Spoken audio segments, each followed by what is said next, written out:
Hola, hola, ¿cómo están? Muy posiblemente no tenga muchos espectadores el día de hoy por acá. Eh, Totalmente esperable porque es la primera vez que hablo por este medio. De hecho, es el primer día que tengo en Twitch una cuenta, la cuenta como tal de Dar Poder. Pero no es una plataforma que desconozca. De hecho, sigo a varios streamers por Twitch.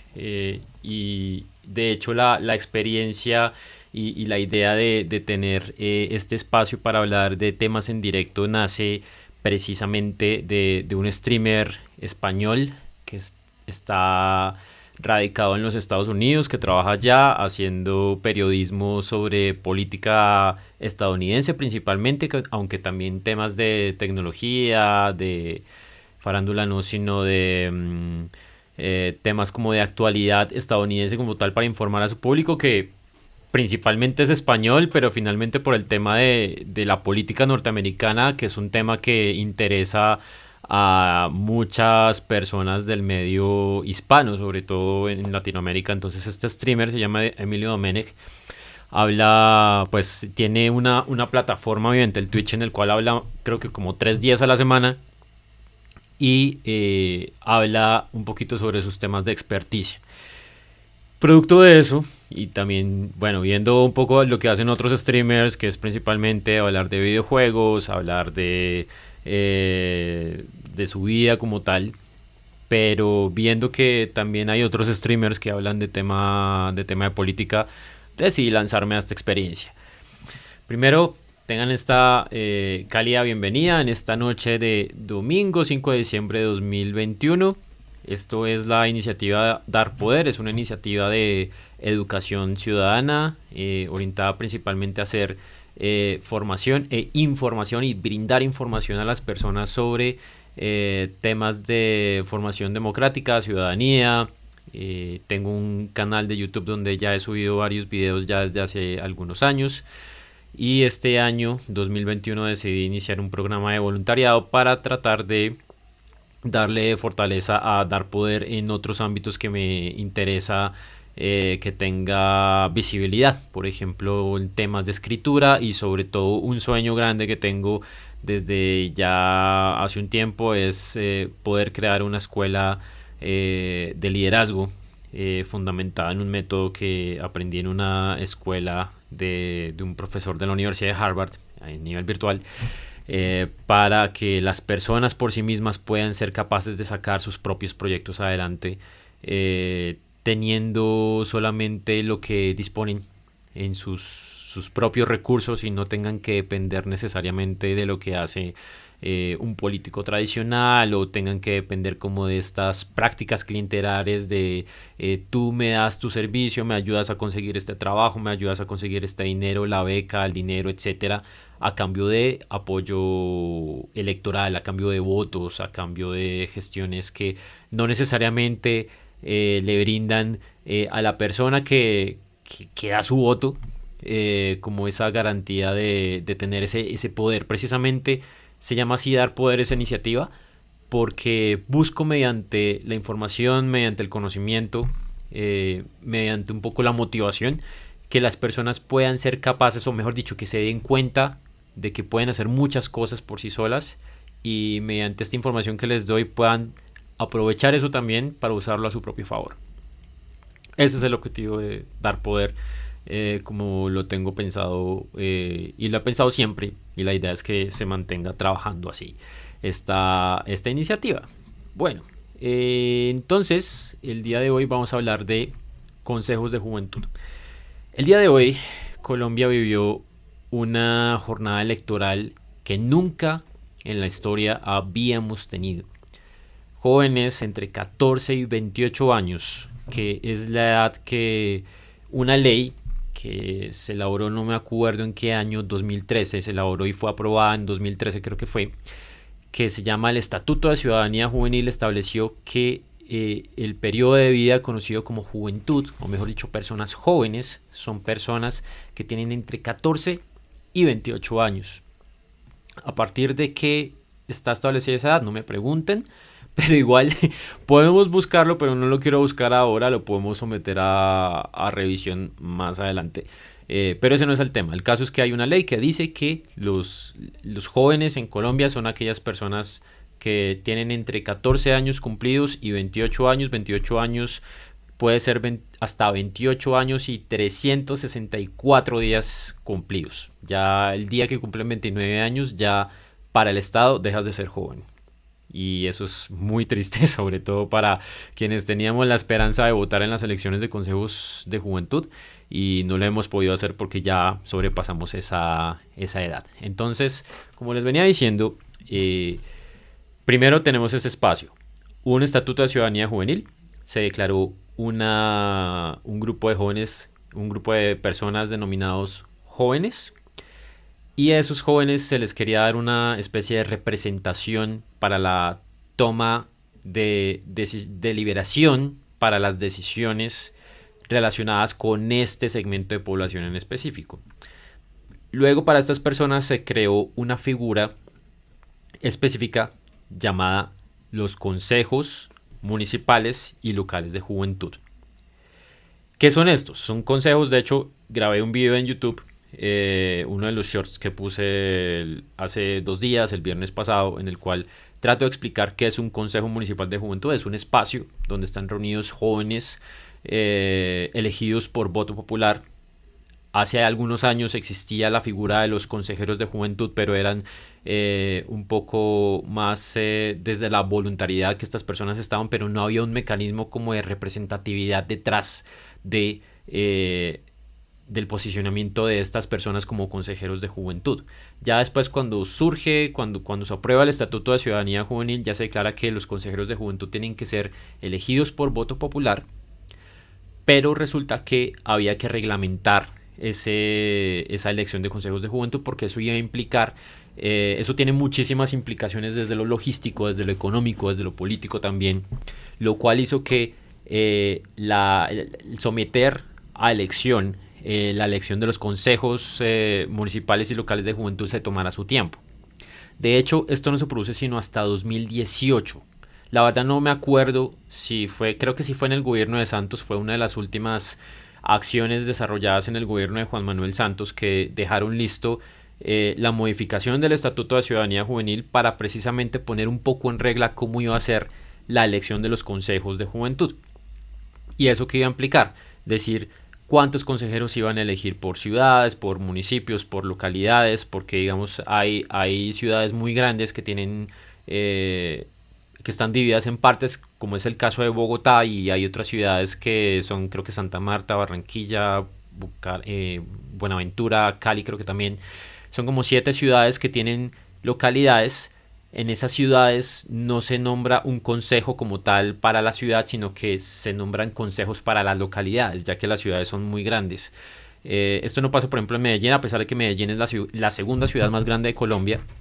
Y sin embargo, para toda Medellín se elegía un solo consejo municipal de juventud, a pesar de la población que tiene. En cambio, las ciudades que tenían distritos, localidades, el caso de Bogotá, porque digamos, por ejemplo, en Bogotá, las ciudades tienen un tamaño, las localidades de Bogotá tienen un tamaño absurdo. De hecho, Suba, que es una de las localidades más grandes tanto en población como en territorio de Bogotá, tengo entendido que Suba tiene más o menos la misma cantidad de habitantes que Barranquilla, que es la tercera o cuarta ciudad más grande de Colombia en cuanto a habitantes. Luego, bueno, esta reforma que se hizo en 2018, para retomar un poco el tema, para darle un poco más de norma a los consejos de juventud, trata de establecer cuántos consejeros tiene que haber, a partir de qué se van a elegir los consejeros, porque no todos pueden ser partidos políticos, no todos los jóvenes se sienten afines a un partido político. Entonces se le dio la oportunidad a que organizaciones juveniles legalmente constituidas también tengan representación en estos consejos, y también jóvenes independientes que quisieran armar su propio grupo, presentar sus firmas y lanzarse a los consejos de juventud, también se les ofreció la oportunidad de estar ahí. Entonces esta reforma al Estatuto de Ciudadanía Juvenil permitió un poco afinar todos esos requerimientos para que los jóvenes tuviesen garantías de ingresar a los consejos municipales de juventud.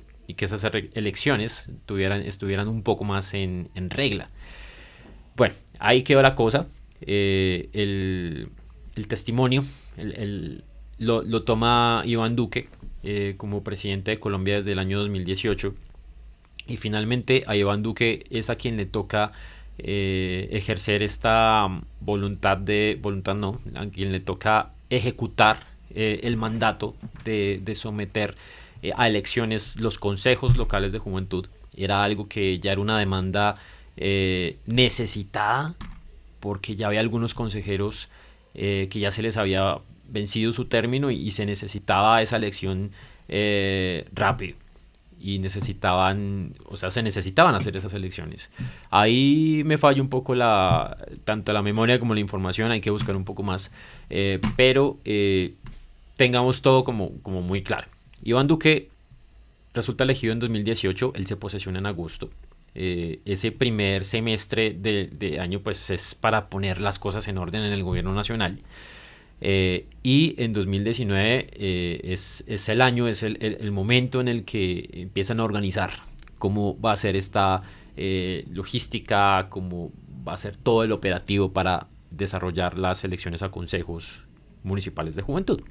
Luego se toma la decisión de que las elecciones van a llevarse a cabo el último domingo del mes de noviembre del año 2020. Y esto es una anécdota, yo entro a trabajar como servidor público en marzo del 2020 casualmente. Y en esa primera semana yo me alcanzo a cruzar como con dos personas que están trabajando en el tema de cómo hacer para promocionar las elecciones de consejos de juventud dentro de Bogotá. Y hacerlas más visibles de lo que en ese momento lo eran, e incluso yo diría que ahora también. Pero con el pequeño problema de que nadie sabe qué es un consejo de juventud. Ahí teníamos un gran reto, ellos tenían un gran reto por desarrollar. Pero póngale cuidado a las fechas. Estoy hablando de marzo de 2020, las elecciones iban a ser en noviembre de 2020 y todos sabemos qué pasó en marzo de 2020. De hecho, desde antes, pero a nivel Latinoamérica, ¿qué pasó en marzo de 2020? La pandemia borró absolutamente todos los planes que habían, obviamente en nuestras vidas, de nuestros trabajos, todo, pero a nivel electoral esto implicó una gran afectación a lo que iba a ser la planeación de los consejos de juventud. De hecho, ahora que lo pienso, creo que 2020, que de hecho es, digamos que en la planeación electoral colombiana, era un muy buen año para someter a votación este tipo de estos consejos. Era una fecha perfecta para hacerlo, a mitad del periodo en interelecciones que hay en Colombia, porque usualmente tenemos un año que son las elecciones de carácter nacional, que son las de Congreso de la República y Presidencia. En un año pasa eso. Al año siguiente tenemos elecciones de autoridades regionales, cada quien vota por lo suyo. Y al año siguiente, según esa propuesta de cronograma, íbamos a tener las elecciones a consejos municipales de juventud. Claro, en toda la mitad, y tendríamos que esperar un poco más de un año para volver al ciclo de elecciones con las elecciones del Congreso un poco más de un año después. Por tanto, las elecciones a consejos de juventud estaban configuradas para que fueran en un periodo, no sé si fue casualidad o si estaba realmente planeado así, pero estaban configuradas en un momento que iba a ser lo más propicio, lo más tranquilo. Iban a ser unas elecciones muy tranquilas si se hubiesen llevado a cabo en noviembre de 2020. Pero no fue. Pero desgraciadamente la pandemia arruinó los planes y se termina aplazando un año el tema de las elecciones a consejos municipales de juventud. Este año también a nivel gubernamental arruina todo, arruina absolutamente todos los planes. Y ahí yo creo que empieza una serie de errores garrafales, monumentales. Hay unos errores que son atribuibles a la pandemia, pero hay otros errores que son de carácter gubernamental que llevan a los resultados de lo que ocurrió, de lo que termina ocurriendo el día de hoy con una participación, me toca revisar nuevamente el número, pero con una participación cercana al 10% del censo electoral que estaba vigente, que podía votar realmente hoy en las elecciones de consejos de juventud. Por eso el título de este stream es Los jóvenes no tienen la culpa. Precisamente por eso, porque quiero hablar un poco de esos errores que nos llevaron a los resultados de hoy, y tratar de quitarnos un poquito como ese estigma que siempre se dice como no, pero es que los jóvenes siempre están peleando, los jóvenes están en las protestas, los jóvenes piden y a la hora de la verdad cuando les toca decidir, no hacen nada. Y quiero un poquito bajar esos malos ánimos, porque la verdad, yo creo que con todos los errores que se cometieron a nivel organizativo, era muy posible que pasara lo que pasó el día de hoy. Y efectivamente pasó. Entonces quiero contar un poco como esta cadena de errores. Entonces, en primer lugar, algo que efectivamente nadie podía prever, y era el tema de la pandemia. La pandemia retrasó un año las elecciones a consejos de juventud, y pues bueno, nada que hacer con eso. Lo natural, digamos, yo creo que estando como en la posición de servidor público en la que estoy actualmente, creo que dentro del sector público éramos un poquito más conscientes de que el tema de la pandemia iba a ser para largo. De hecho, yo les estaba contando hace un rato que yo entré a trabajar en marzo casualmente, o sea, como a la semana o a las 2 semanas que yo entré a trabajar, ya nos tocó irnos a la casa a trabajar. Y alguna persona en el trabajo, creo que hicimos una reunión rápida de equipo y nos dijeron, muchachos, prepárense porque esto mínimo se demora hasta diciembre. La gente del común tenía la expectativa de que esto iba a ser hasta, no sé, iban a ser una cuestión de semanas o incluso de un par de meses, pero creo que nadie pensaba en que iba a ser hasta diciembre. Y resultó que esto mínimo, o sea, ya llevamos ya casi 2 años en este tema de la pandemia. Entonces, como parte de esa previsibilidad de poder planear muy bien los procesos, sobre todo estos procesos de tipo electoral, algo nuevo que se iba a hacer, pues las elecciones deciden. Finalmente, yo creo que no tengo muy presente si realmente se aplazaron un año o se dejó ahí como intermitentemente el plazo. Creo que fue lo segundo. Creo que se dejó intermitentemente el plazo para ver cuándo se podían programar. El caso es que finalmente en abril, mayo de este año, no me acuerdo cuándo fue, el presidente Iván Duque dijo, vamos a programar las elecciones, vamos a hacerlas en el mes en el que originalmente iban a ser, en el último fin de semana de noviembre. Ojo a lo que estoy diciendo, último fin de semana de noviembre, y resulta que hoy estamos a 5 de diciembre. Pero entonces, bueno, las vamos a hacer en noviembre, vamos a programar todo y vamos a empezar la logística y el calendario electoral de las elecciones desde ya. Y de hecho así fue. En mayo sale una resolución de la Registraduría Nacional del Estado Civil, que es la entidad que en Colombia se encarga tanto de la elaboración de las cédulas de ciudadanía, es decir, de la identificación de todos nosotros, de nacidos y de muertos, como de la organización electoral. Ellos, al tener los documentos, entonces al mismo tiempo ellos pueden armar los censos electorales, es decir, el listado de las personas que pueden votar en una elección. Entonces la registraduría de una se pone a armar el calendario y lo publica. Entonces el calendario electoral, ¿qué es? Es un documento, es una resolución que saca la entidad en la cual se establece todas las fechas de todo lo que tiene que ocurrir.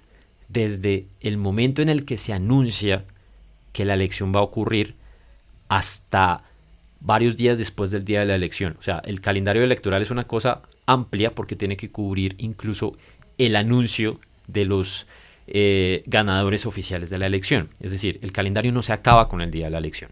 ¿Entendido? Luego, ¿qué ocurre? Publican el calendario electoral en abril-mayo y empieza a correr. Empieza a correr esto de una vez. ¿Cómo empieza normalmente un calendario electoral? Pues con la inscripción del anuncio y la inscripción de los candidatos para el proceso. Entonces, si no estoy mal, ahora que me acuerdo, porque en la planeación que estábamos haciendo en Dar Poder sobre el video que se hizo sobre los candidatos independientes, los candidatos independientes tenían 2 meses para inscribirse. como listas. Luego, en mayo fue como el inicio del anuncio. Y junio y julio ya ellos tenían que empezar a organizarse para primero armar la lista y ya luego después tenían un mes para recoger firmas y entregarlas al mismo tiempo que tanto los candidatos de partidos políticos como los candidatos de las prácticas organizativas, es decir, de las organizaciones juveniles, iban a tener para inscribirse. Entonces, ahí tenemos un primer error, un primer gran error garrafal del proceso de consejos de juventud, y es que ya se arrancó el calendario electoral demasiado rápido. Digamos, en abril, mayo, nosotros estábamos, es más, miren la casualidad de las fechas, a finales de abril, comienzos de mayo fue cuando fue el estallido de las protestas sociales en Colombia, y una solución que se encontró, o por lo menos, digamos, yo desde mi interpretación, yo acá quiero hacer una aclaración, y es que en Dar Poder no quiero que tengamos, o por lo menos yo no quiero evidenciar una posición política. Sin embargo, sí voy a hacer crítica de elementos que interfieran con la participación ciudadana, porque eso, aquí promovemos participación ciudadana, y lo que no promueva participación, pues está mal. Entonces, noto que sí el gobierno nacional reaccionó, o sea, fue muy reactivo a la hora de proponer y de lanzar el calendario de los consejos de juventud, o por lo menos se vio así, como los jóvenes están protestando y muchos jóvenes protestando, entonces nosotros como medida gubernamental vamos a lanzarnos con, venga, ahí les votamos unas elecciones para que ustedes elijan a quienes quieren que nos representen, y ahí verán qué hacen. O sea, se notó muy así, como una respuesta reactiva y no tan propositiva al tema de las protestas que ocurrieron desde finales de abril de 2021.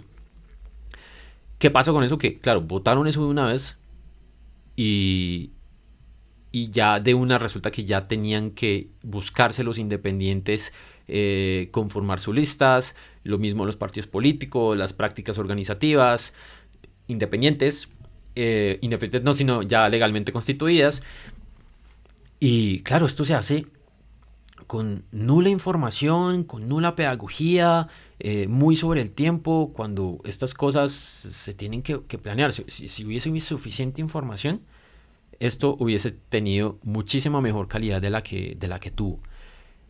La cuestión es que, bueno, había bastante material pedagógico porque, como yo les decía, las elecciones están programadas para 2020 y ya había, bueno, digamos que en mi concepto, porque yo conocía el material, había bastante material publicado en la página de registraduría a inicios de 2020, de hecho.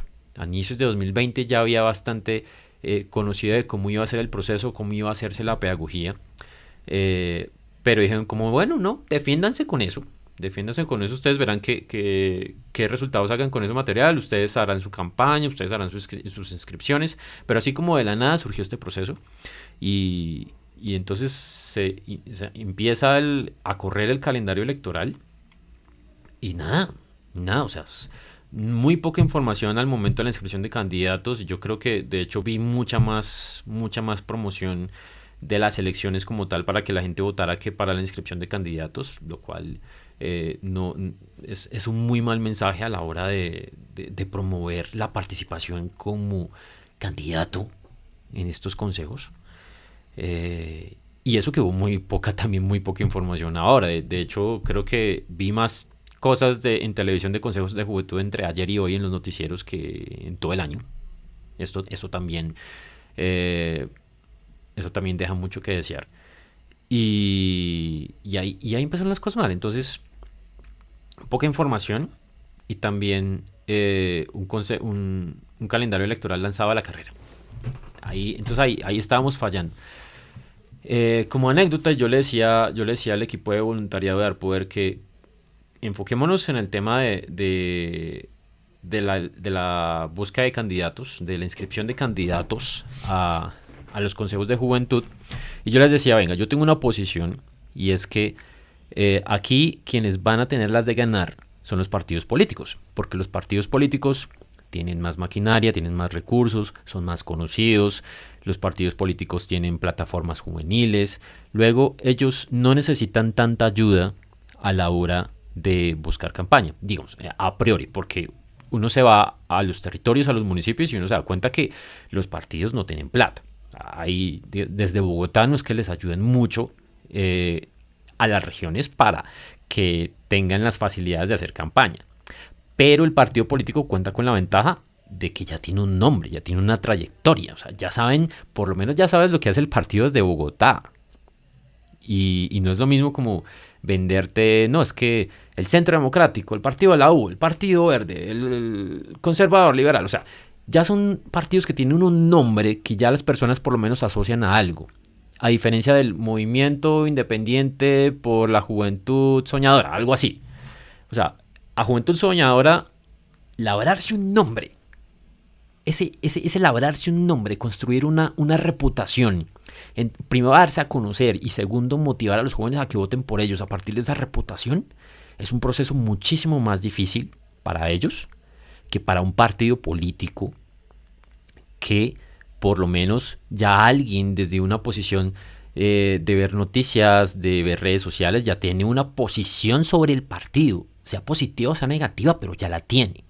Por tanto, los partidos políticos tenían mucho que ganar, o por lo menos tenían una gran ventaja, no mucho que ganar, pero sí tenían una gran ventaja, a diferencia de los independientes e incluso de las organizaciones sociales juveniles, que a pesar de que tienen un camino, pues tienen un nicho muy pequeño donde trabajan. Entonces, ahí teníamos un gran problema. Entonces, cuando yo le decía a los voluntarios de Dar Poder, venga, trabajemos en este tema, y yo elaboré un video como de pedagogía para los candidatos independientes. De hecho, yo lo llamé ¿Cómo ser parte de un consejo de juventud sin partidos políticos de por medio? Y quería llamarlo así porque precisamente quería que fuese una invitación para jóvenes independientes para motivarse a participar de esta vaina y creerse el cuento de que ellos podían hacer grandes cosas a partir de juntarse con un par de amigos, de buscar unas firmas, o sea, mostrarles información que se necesitaba y si fuese el caso, poderles apoyar con alguna otra cosa más adelante. Entonces, ahí quedó la cosa. Tuve algunas situaciones personales, también de laborales, que me imposibilitaron un poco como seguir en la marcha. Aunque pues tampoco Dar Poder es que tenga mucha difusión. Afortunadamente ha ido creciendo un poquito el número de seguidores en YouTube y espero que eso pueda ayudar bastante a lo que ocurre más adelante y también con vistas a lo que va a pasar el año entrante en las elecciones a Congreso y Presidencia. Pero bueno, estábamos hablando un poco como de los errores, de los problemas que yo he visto en esta elección. Entonces, ya he nombrado dos básicamente: el tema de información desde el principio y el tema de lanzar unas elecciones así como tan a la carrera y sin darle mucho tiempo a todos. Entonces, como ven, se le dio 2 meses a los movimientos independientes para poderse reunir y 1 mes para reunir firmas.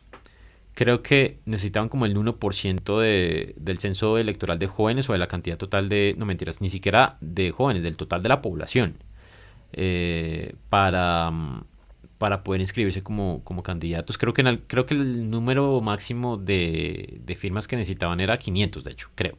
Pero reunir 500 firmas a un grupo de personas que apenas se conocen es duro. O sea, un partido político te puede conseguir 500 firmas en un día, pero un movimiento independiente, por mucho reunirán 10 o 20. O sea, una firmatón ahí, yo no sé. Yo creo que hay que pensar muy bien qué tanto tiempo le damos a una lista independiente para que pueda reunir firmas. Entonces ahí la cosa era bastante complicada. Yo creo que no tenían suficientes ayudas para poder por lo menos inscribirse. Yo tengo entendido que los candidatos presidenciales tienen como 4 meses para reunir firmas. Y a un movimiento independiente que recién está empezando le da solo 1 mes, o sea, los 2 meses para registrar la intención de inscribirse y un mes para reunir firmas, bastante dudoso la verdad, para ser sinceros. Entonces ahí empieza uno de los grandes problemas. Luego, resulta que según el calendario electoral y según algunas normas que de hecho también tienen las elecciones regulares, hay algunos hitos que se tienen que cumplir tantos días o tantos meses antes del día de la elección para que la elección se pueda llevar a cabo. Por ejemplo, tantos días antes o tantos meses antes debe cerrarse el censo electoral para la inscripción de candidatos, no sino de electores. Creo que era, por ejemplo, el de candidatos, no mentiras, el de electores se cerraba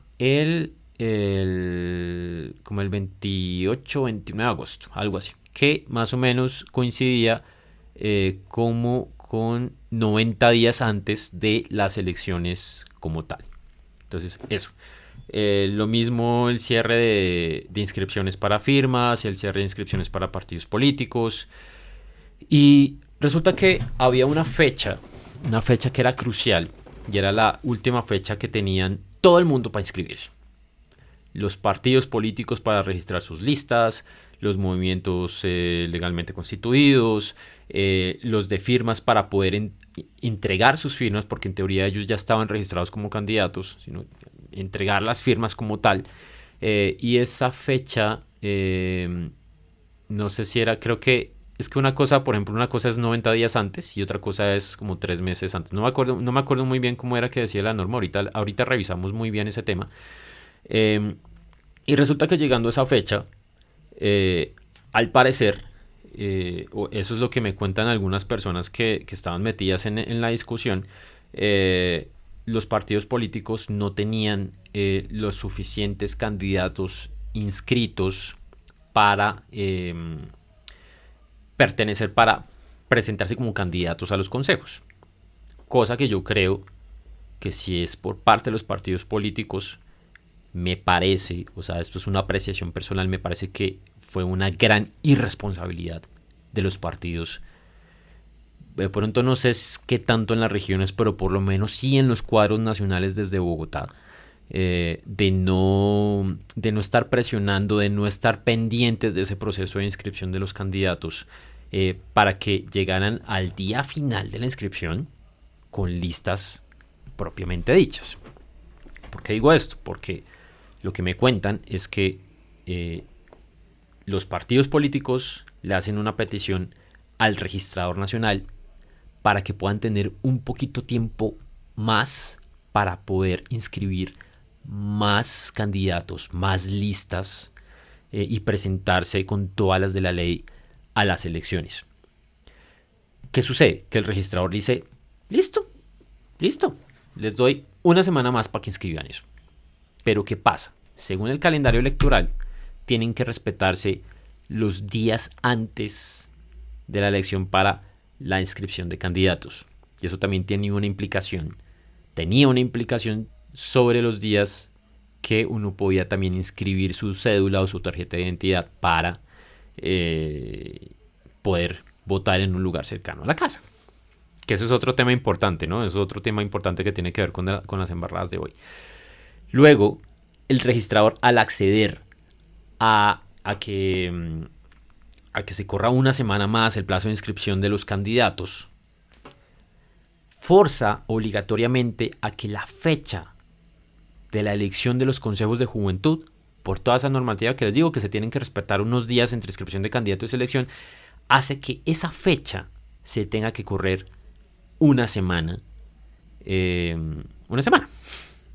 Por tanto, ya la fecha de los consejos de juventud no iba a ser el 28 de noviembre de 2021, como estaba estipulado originalmente, sino que se corrió al día de hoy, domingo 5 de diciembre de 2021, generando unas consecuencias que de pronto a nivel político, incluso a nivel social, pues realmente no iban a ser muy significativas, pero en algunas circunstancias, en algunos eventos, de hecho yo creo que podemos hablar de eso más tarde, de hecho ya inmediatamente, generó unas consecuencias bastante malucas, bastante fuertes. Por ejemplo, el hecho de haber corrido el, del 28 de noviembre al 5 de diciembre forzó que el triatlón más importante del país, que se llama el Ironman 70.3, a desarrollarse en la ciudad de Cartagena, que tenía como fecha original precisamente el 5 de diciembre, tuviese que correrse una semana debido a, entiendo yo, temas principalmente de orden público, dado que el evento se desarrolla dentro de la ciudad amurallada de Cartagena y pues estas instalaciones usualmente, o por lo menos el operativo policial de la ciudad tiene que estar concentrado en el evento electoral. Digamos, en Colombia todavía no podemos hacer eso de tener un evento público a un lado y al otro lado tener elecciones. Eso no se puede hacer en Colombia. En otros países quizás sí se puede hacer, pero en Colombia logísticamente es muy poco dado la posibilidad de que eso ocurra. Entonces este evento se termina corriendo debido al aplazamiento de la fecha de los consejos de juventud. Me imagino que habrá sucedido con otras cosas, pero es el ejemplo más cercano que conozco de los efectos que generó este cambio de fechas. Pero esto genera una duda muy fuerte sobre el tema de reglas de juego.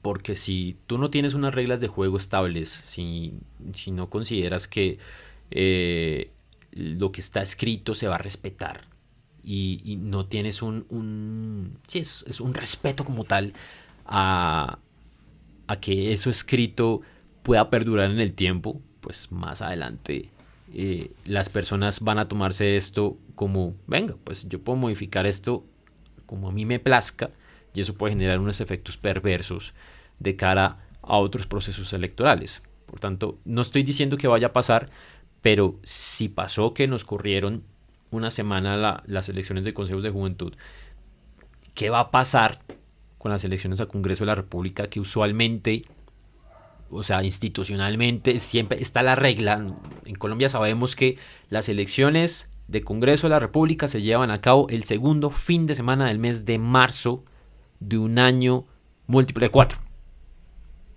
Y las elecciones presidenciales se llevan a cabo el último domingo del mes de mayo del mismo año donde se llevan a cabo las elecciones a Congreso. Si esa regla se rompe, muchas cosas se quiebran. Obviamente desde lo político, desde lo institucional, pero también desde lo económico. Se dañan muchos eventos, no se pueden llevar a cabo en los días donde hay elecciones. Y si te cambia la fecha, pues eso puede generar muchas consecuencias negativas para las personas. Entonces cambiar las reglas de juego termina generando unos efectos perversos y también sobre el mismo manejo de las instituciones electorales y como tal políticas de un país. Luego es bastante preocupante cómo se generó este cambio en las reglas de juego y también genera muchos cuestionamientos sobre la manera como los mismos partidos políticos que fueron quienes supuestamente hicieron la petición de cambiar la fecha de las elecciones, perdón el ruido de fondo, genera muchas dudas sobre el real control que tienen los partidos políticos sobre sus bases territoriales. Entonces es bastante dudoso. Luego, después de eso, tuvimos unos meses de bastante tranquilidad en lo que se refiere a lo electoral, de consejos de juventud, obviamente. Septiembre, octubre y yo diría incluso que noviembre. Eran meses que perfectamente se podían haber dedicado a hacer pedagogía, ya no sobre la inscripción de candidatos que ya había pasado, sino a los electores, a los jóvenes, sobre todo a los menores de edad, entre los 14 y los 17 años, haber hecho esa pedagogía de vengan, ustedes pueden votar, miren, revisen el tema de las inscripciones, vengan, ustedes pueden modificar su lugar de votación, aunque eso también tocaba hacerlo en agosto. También por las fechas que les digo, tiene que haber un periodo como de 3 meses entre último día de inscripciones y fecha de elecciones, y eso también aplica para elecciones de Congreso y presidenciales, para que lo tengan presente. Y bueno, pues no se hizo gran cosa ahí, o por lo menos lo que uno puede evidenciar en medios de comunicación es que no se hizo la suficiente promoción sobre estos temas. Entonces quedó, o por lo menos la sensación que yo tengo como consumidor de medios es que Septiembre, octubre, noviembre fueron meses que se fueron en blanco en lo que se refiere a la pedagogía que pudiste haber hecho perfectamente en los colegios, en las universidades, que me parecen los espacios naturales para promover estos temas. Y no, no se vio absolutamente nada como tal. Luego llegamos al día de la elección, llegamos a diciembre y vamos a mostrar aquí un poco como los datos. Vamos a hablar un poquito del escenario que tenemos el día de hoy. Hoy tenemos las elecciones como tal, comunes y corrientes, 5 de diciembre de 2021. Una jornada electoral como siempre ocurre en Colombia, domingo de 8 de la mañana a 4 de la tarde, colegios, parques, plazas, todo plenamente organizado y reservados los lugares para que los jóvenes puedan ir a votar. Los jurados también entre 14 y 28 años. Tenemos también testigos electorales que creo que sí podían pasarse la edad. Y, eh, y pues cubrimiento especial común y corriente como podía pasar. Ya está contado el 100% de las mesas que están establecidas. Esto, digamos, hay que hacer una aclaración acá, y es que usualmente, sobre todo si alguien me ve de afuera, en Colombia los resultados electorales se informan muy rápido. Siempre se cierran las mesas a las 4 de la tarde, incluso puede que sea una hora muy temprana a diferencia de otros países. Se cierra a las 4, entre 4 y 4 y media. Usualmente los jurados de votación, que son ciudadanos comunes y corrientes, se encargan de romper los tarjetones que no se hayan usado, empezar a abrir las urnas, contar los votos, solo contar los votos, no mirar por quién votó cada persona, sino contar cuántas personas votaron, cruzar esa información con la lista de las personas que efectivamente fueron a la mesa a votar. En elecciones donde se vota muy poca gente, pues ese proceso es mucho más rápido, obviamente. Y después de eso sí empiezan a contar por quién votó cada persona, que ese proceso ya es un poco más demorado y empezaría más o menos aproximadamente después de las 4 y media, y ya dependiendo de qué tan complejo sea contar, pues se demorará 10, 15 minutos, una hora, bueno, ya depende de la cantidad de votos que haya sí, de la cantidad de votos que estén reportadas en la mesa. Casi 20.000 mesas estaban dispuestas hoy para votar a lo largo de toda Colombia. Y había habilitados 12 millones, casi 12 millones 300 mil personas jóvenes entre 14 y 28 años estaban habilitados para votar. De esos casi 12.300 millones de jóvenes, votaron cerca de 1.300.000, que es un poco más total que puede votar, que puede votar hoy. Usualmente el índice de abstención en una elección común y corriente, donde pueden votar los es cercano al 50%, es un poquito más del 50%, 50, 55% es lo que votan las últimas elecciones. Generalmente cuando son elecciones mucho más sencillas, el índice de abstención suele bajar un poquito. Suele participar más gente porque pues, es un voto más de opinión, es un voto más informado, entre comillas, y ya. Entonces tenemos este escenario, una participación de solamente el 10%, de las cuales, tal como era de esperarse, los partidos y movimientos políticos obtuvieron la mayor cantidad de votos, obtuvieron el 56.39% de los votos. En proporción le siguen las listas independientes y finalmente los procesos y prácticas organizativas. A mí me parece muy bien, a mí me parece muy destacable que las listas independientes hayan sacado más votos que las prácticas organizativas. Pero tengo una hipótesis que no es muy chévere decirla. Y es que, digamos, esto hay que confirmarlo viendo caso a caso. Pero había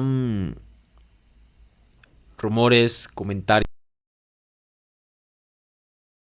redes sociales, pero como les digo, toca confirmarlo, de que en algunas listas independientes habían organizaciones políticas camufladas, listas disfrazadas, partidos políticos disfrazados de listas independientes.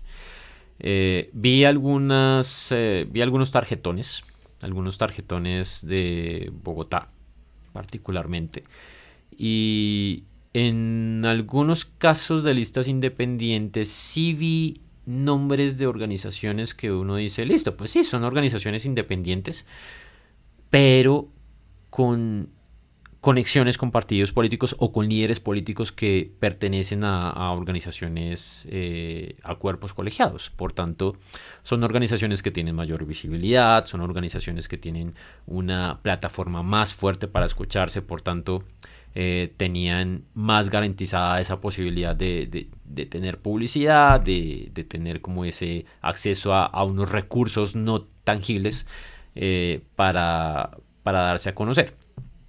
Luego, en las listas independientes puede haber algo de política partidista metida ahí. Es algo que habría que revisar.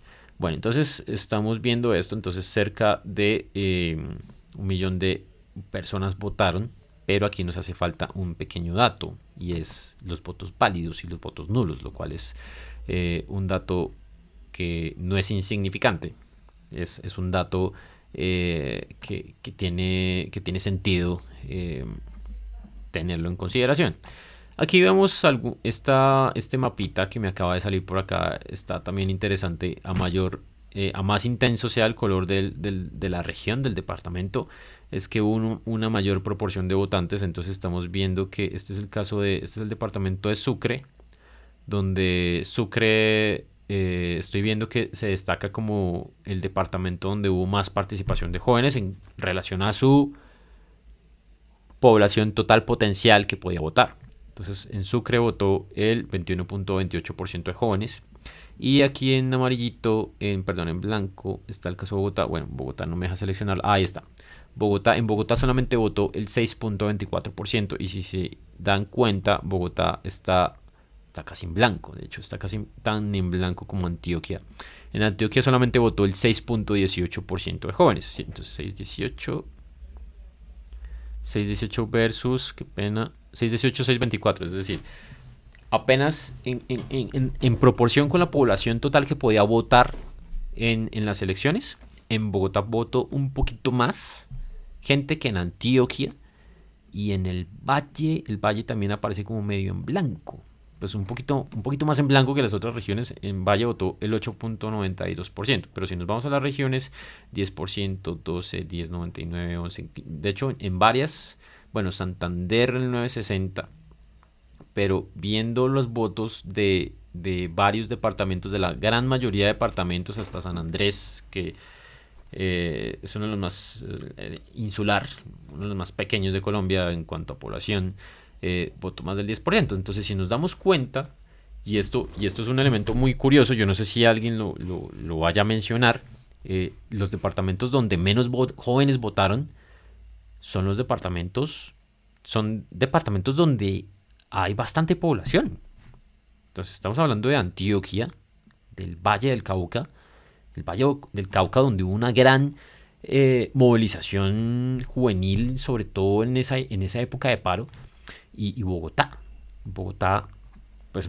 que es prácticamente la mayor potencia electoral de Colombia, no solo en términos de jóvenes, sino en general, pues votó muy poca gente en Bogotá. Y habría que revisar también un poco como por qué pasa esto en los departamentos más urbanizados, por decirlo así, y había más votación en departamentos pequeños. Digamos en la costa, mira que por ejemplo el cuarto menos, bueno, Arauca tampoco votó tanta gente, en 928, pero digamos que aquí hay varios que me superan el % de votación. Digamos, bueno, sí, toca revisar el caso de Arauca, pero bueno, Santander también digamos que lo podemos considerar un departamento grande de votación.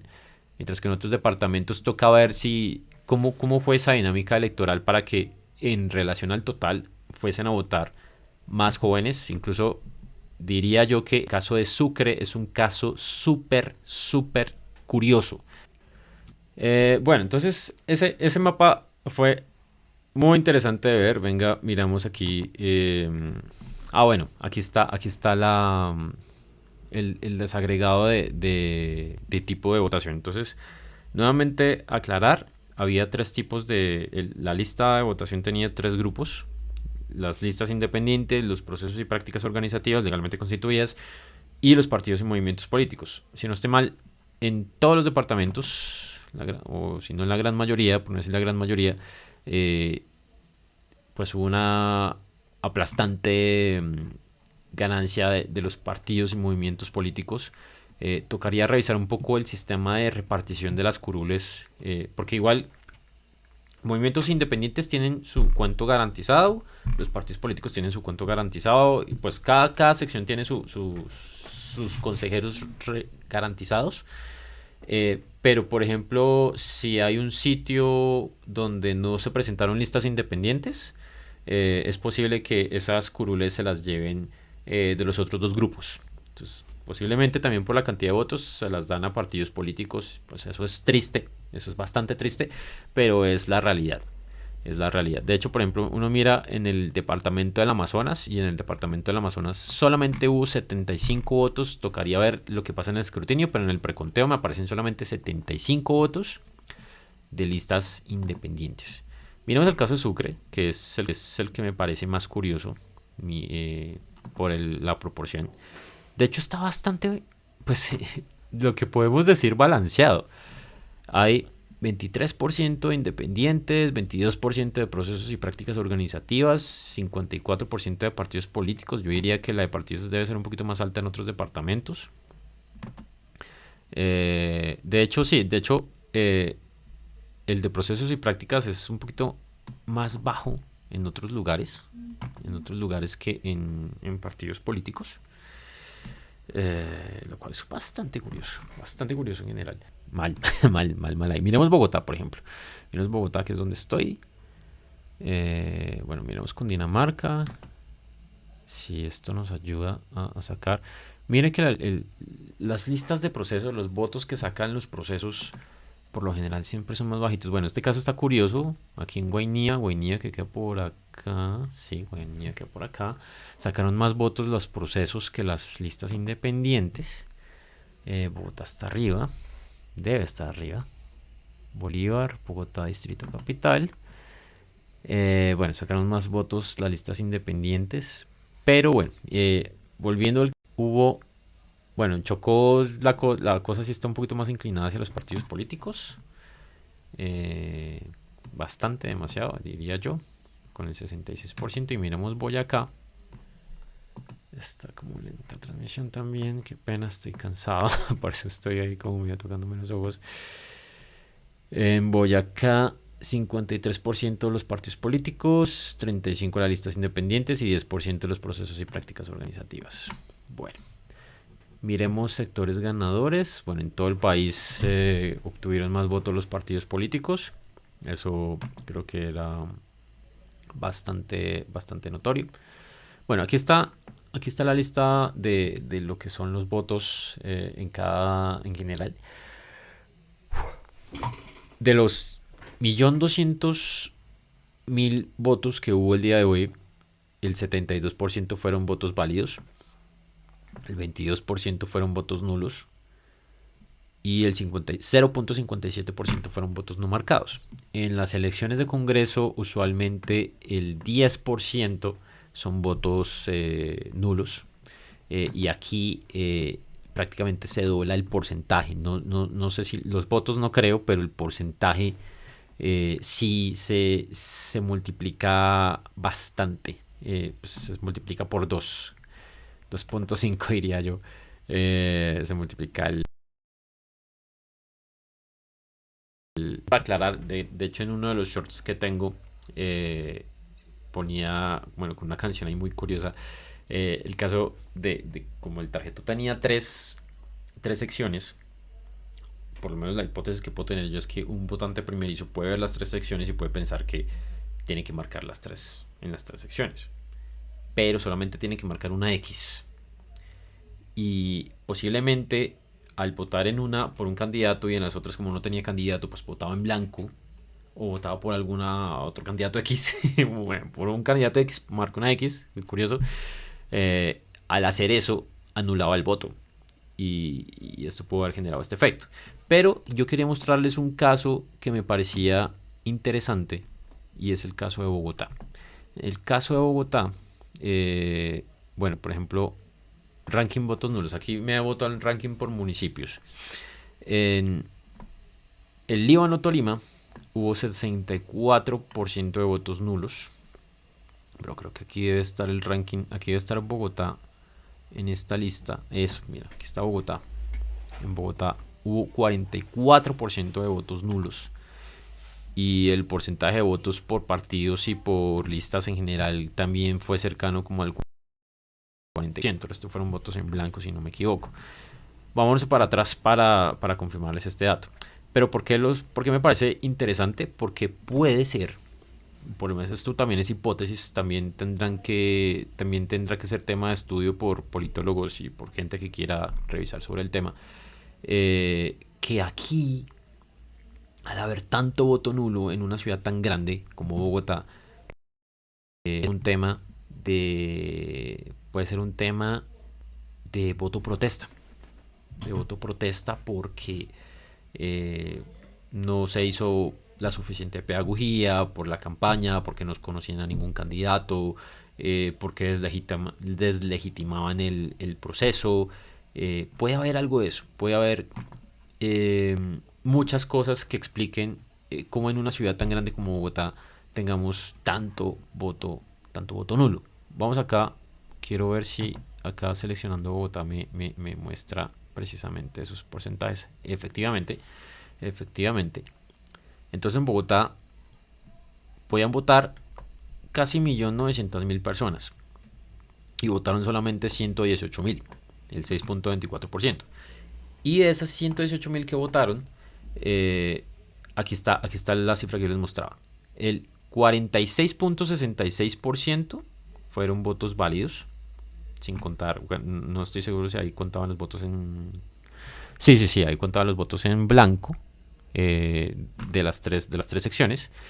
Y 44.52%, es decir, apenas 2 puntos por debajo, 2 puntos porcentuales por debajo, eh, y un poco más de 2.500 votos menos de votos nulos, 44.52% de votos. Es un tema bastante curioso, que en Bogotá hayamos tenido esa situación con los votos. Lo cual puede ser manifestación de lo que les decía. Puede haber algo de voto protesta, como puede haber también la situación del voto nulo inocente de la persona que pudo haber marcado los 3 votos. De hecho, una profesora de ciencia, bueno, que era de ciencia política cuando yo estaba en la universidad, hacía esos estudios del voto nulo. Y para poder hacer esos estudios tenían que pedirle a la registraduría que le dejara tener acceso a los votos y ver cómo marcaba la gente y tratar de asociar el marcaje del voto nulo de pronto a tipificarlo. De pronto ver la persona inocente que marcó donde no más veces de las que le tocaba marcar, o el voto protesta. Entonces tocaría ver y ojalá alguien pudiera hacer ese análisis. Yo sé que son pocos votos, bueno, no, pero digamos, no son despreciables, son pocos, pero no son votos despreciables. Tocaría hacer ese estudio para ver, por ejemplo, en el caso de Bogotá, por qué hubo tanto voto nulo. Y lo que yo estoy viendo es que me acaban de enviar un meme muy bueno sobre las elecciones de hoy. Lo que estoy viendo es que ya hay algunas personas ya anunciadas como que se están anunciando como ganadores. Debe ser porque tienen acceso al conteo, al escrutinio en los centros generales de conteo de votos, porque por lo menos en la página de la registraduría no aparecen esas listas. Por lo menos acá lo que yo estoy viendo. Tocaría ver los formularios. De hecho, vamos a ir para atrás a ver si nos aparecen los formularios E14 o E10 o E12. Bueno, que son los formularios donde efectivamente aparecen los votos por candidato, los votos por partido, los votos por lista. Bueno, para saber efectivamente quién ganó. Como no tengo eso a la mano, no puedo saber eh, cómo son las cosas. Entonces aquí ya venía diciéndoles, bueno, vamos a resumir un poco, que hubo una cantidad de errores que afectaron bastante el proceso de los consejos de juventud. De hecho voy a cambiar nuevamente el modo acá para que me vean en pantalla. Ya llevamos bastante de transmisión.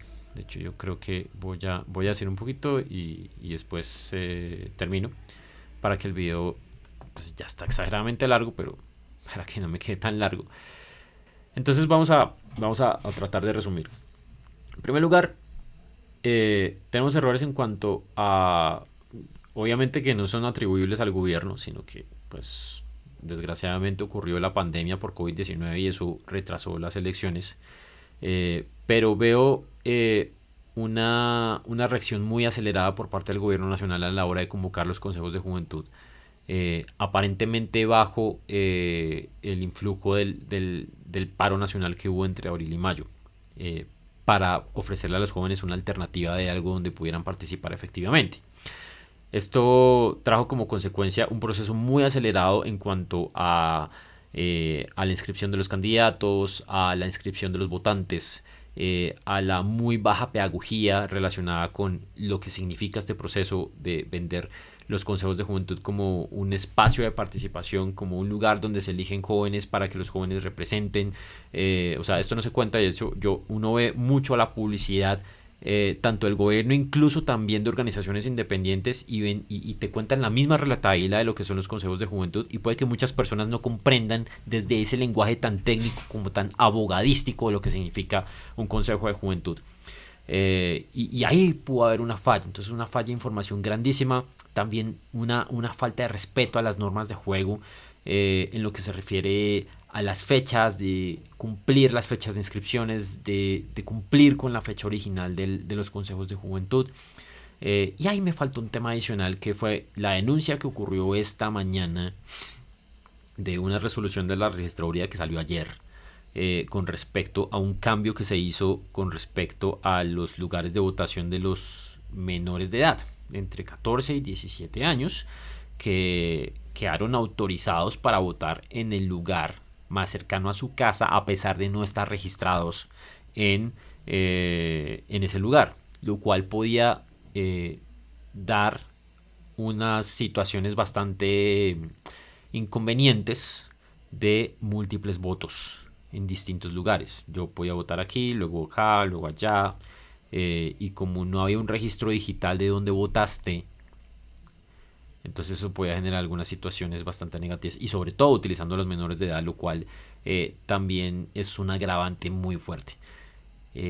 Luego ya no vamos uno, sino dos errores cometidos garrafales cometidos por el registrador, a la hora de implementar el ejercicio de los consejos de juventud.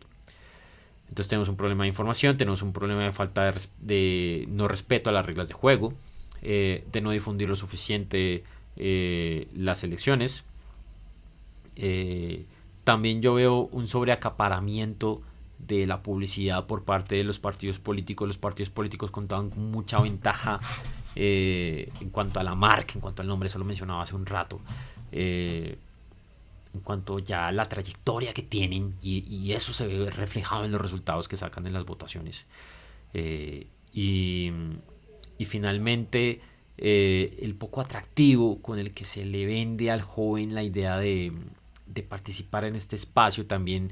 De hecho me quedó faltando un short que tiene que ver con, yo creo que lo puedo publicar después, no hay ningún problema, porque no era algo que afectara directamente al tema de la votación de hoy, sino que tiene que ver con la esencia de qué tanto poder tiene un consejo de juventud. Yo creo que también es precisamente eso, o sea, lo que dice en el short, y lo que realmente es que el Consejo de Juventud como tal no tiene un poder absoluto. El Consejo de Juventud no toma decisiones. La real esencia del poder que tiene un Consejo de Juventud está en la agenda.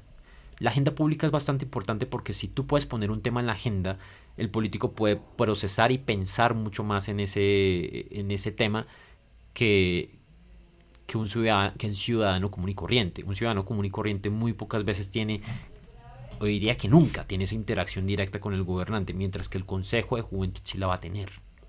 Ahí está realmente el poder que tiene el consejero o los consejos de juventud en su integralidad. Y esto yo creo que se pudo haber transmitido de una manera mejor para que fuese más atractivo para el votante eh, votar. Y además porque es que tampoco hay una cultura del seguimiento a nuestros representantes. Muy poca gente se acuerda de por quién votó en las elecciones al Congreso y por tanto no saben cómo hacerle seguimiento. De pronto ahorita por redes sociales sea un poquito más fácil estar pendiente de qué hacen nuestros representantes, pero igual la ciudadanía tampoco les hace ese contacto, ese control político, y si queremos replicar eso al caso de los jóvenes, pues es un poquito más difícil. Luego, como no existe esa interacción mutua, como no existen esos incentivos a estar en contacto con alguien que sí pueda tener ese poder de agenda, que sí pueda estar en esos espacios de decisión y contarte qué es lo que está pasando, entonces hay unos desincentivos a que la gente realmente se empape de los temas, que la gente realmente participe. Bueno, me quedaron faltando temas. Hay un tema que es relevante acá y es el cómo se reparte la torta, en cómo se reparten las curules, que de hecho, la verdad, me toca leerlo, si les soy sincero, la verdad no sé cómo es el proceso de repartición de las curules, porque no es sencillamente como el que tenga más votos gana y el segundo ganador se queda con el otro puesto, no es así. De hecho, casi ninguna democracia representativa funciona así. Sino que tiene que ver mucho con los porcentajes y con fórmulas matemáticas y con cosas que se hagan para poder calcular esa repartición. Pero nada, yo ese tema más bien dejémoslo para otro momento. Está ya como muy larga. Si edito este video muy posiblemente me salga de más de una hora. De hecho ya vamos ya más de una hora de transmisión. Entonces cuando publique esto, muchísimas gracias por aguantarse, por la paciencia. Esto fue no improvisado, pero por lo menos sí es del conocimiento que tengo. Y nada, esperemos que ya para el 2022, para Congreso, para Presidencia, tengamos un canal mucho más fortalecido. Ya Dar Poder está en el orden de los 62 suscriptores, lo cual me parece un número bastante bueno para los veintitantos que tenía a inicios de 2021. Entonces yo les doy muchísimas gracias, muchísimas gracias. Para mí sería un gran avance y me parecería muy bacano lograr llegar a la meta de los 100 suscriptores, además porque eso tiene una ventaja en términos de marca, de que si llego a los 100 suscriptores en YouTube, puedo ponerle al link el Dar Poder Co, como marca del canal. Entonces muchísimas gracias, sea cuando vean este video y estamos hablando. Hasta luego.